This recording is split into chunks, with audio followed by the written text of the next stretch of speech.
What is up, guys? Welcome to another video. So today I have a special guest for you who's been traveling for almost 2 years now, so we're gonna do a short interview with him. Alright then, guys, so my special guest today is Josh. Alright. Hello, Nice Josh, how you doing, my man? Yeah, good one. So can you tell us about yourself and what you're doing in China at the moment, and how did you get here? Yeah, so long story short, I cycled here from the UK.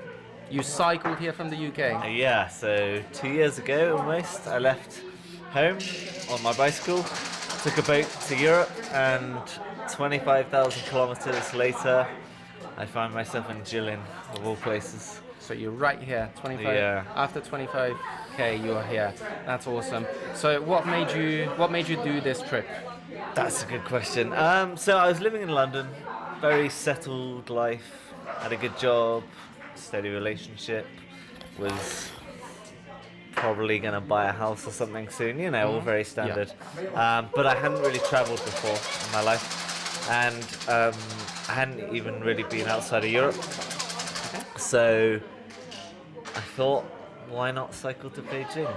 It's the obvious choice, right? Now, I'd done a couple of short trips in Europe on the bike, and I love the freedom of it. Just you go where you want, you sleep where you want, you eat what you want. It's the perfect traveler's lifestyle. Yeah, So I thought if I can do that for a year or two, great. sounds great. Yeah. So obviously traveling for 2 years doesn't come cheap, does it? No, well, depends how you travel. Okay, so what was your plan? What was your budget for doing such things? So I left the UK with about £10,000 in my pocket, give or take. And when I'm on a bicycle, life is really cheap.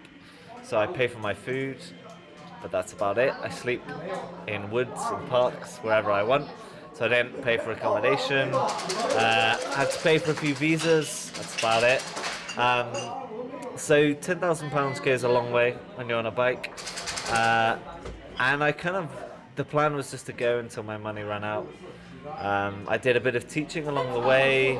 I'd write the odd article for a magazine or do interviews and get a bit of money that way. But mostly just the cheap vagabond lifestyle keeps me going. Yeah, that sounds great. So what about best places, worst places? How do you feel about them? Okay. What was the best place that you've been to so far? Best place I've been to? Georgia was fantastic.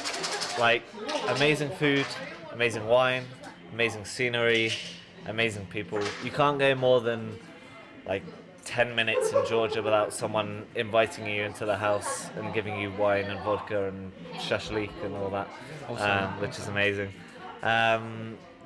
Georgia I loved. Russia was good, actually. Russian people, once you get past the initial frostiness, once you get past that, they're amazing. They can't do enough for you. They're really friendly. They drink a lot of vodka. What's not to love, you know? Question about Russia. How was the winter? Because obviously you came through winter time. So how was that? A cold, obviously. Goes without saying. I didn't plan to be there in winter, but it just was kind of the way it worked out. I thought I'll try it. I'll see how long I can go for, and if it gets too much, I'll try and find a bus or a train or something. It was cold. My coldest night in the tent was minus 27. Which cold, is getting on for pretty dangerous, actually. I woke up that morning, I couldn't feel my right foot. Scary? Scary, yeah. Scary in short. But the people were lovely, and you know, they helped me out where I could. Fortunately as well, it's a cold country, so they're prepared for winter. So I bought a nice big Russian coat, some thick boots, like a reindeer skin to go on my saddle, keep my bum dry and warm, some big gloves. Yeah, it was an experience. Awesome. So what about the worst one? The worst country or the worst place? Worst country or worst place? Both worst. Okay, the worst place is the port at Alat in Azerbaijan. I was waiting for a boat to take me over the Caspian Sea from Azerbaijan to Kazakhstan. and I had to wait there for 2 weeks. 2 weeks. 2 weeks in this little port in the middle of nowhere. There was like some little shop that sold awful food that I had to live off. I was sat in my tent just waiting until the weather was good enough that the boat would sail. And it was just horrible and frustrating, and I could have given up on my trip there and then. So that was the worst place in the world. Worst country, I couldn't say. I mean, every country has its ups and downs. So, I'm not going to say the worst. When you were there at the port, have you really thought about giving up? Just, pushing the bike over, walking off and going home? It would have been the easy option, yeah. I came close, but then by that time I'd already been on the road for maybe 6 months. And once you've put that time in and invested it, you don't want to just give up. Yeah. You know you'll regret it afterwards. Yeah. So no, fortunately the boat eventually sailed, and it's one of those things you just have to wait it out, and eventually. So I have 2 more questions for you. One is about the visas. How'd you manage your visas? Visas, some of them I got before I left. Some of them I got while I was on the road.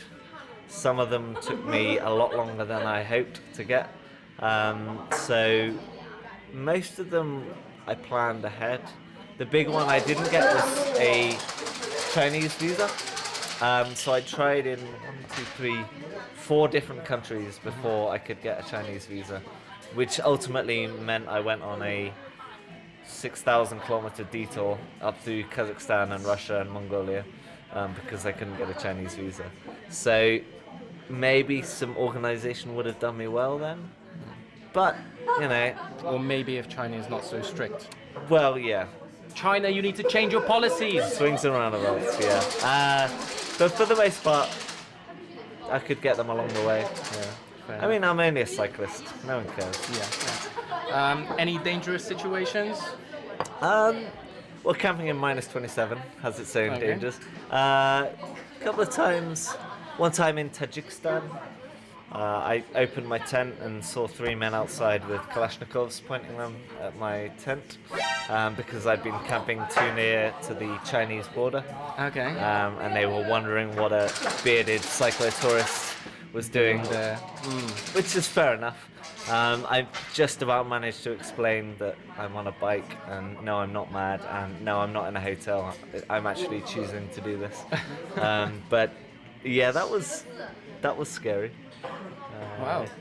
I found a scorpion in my tent in Kazakhstan, Okay. which it wakes you up pretty quickly. Yeah. In the morning. Yeah.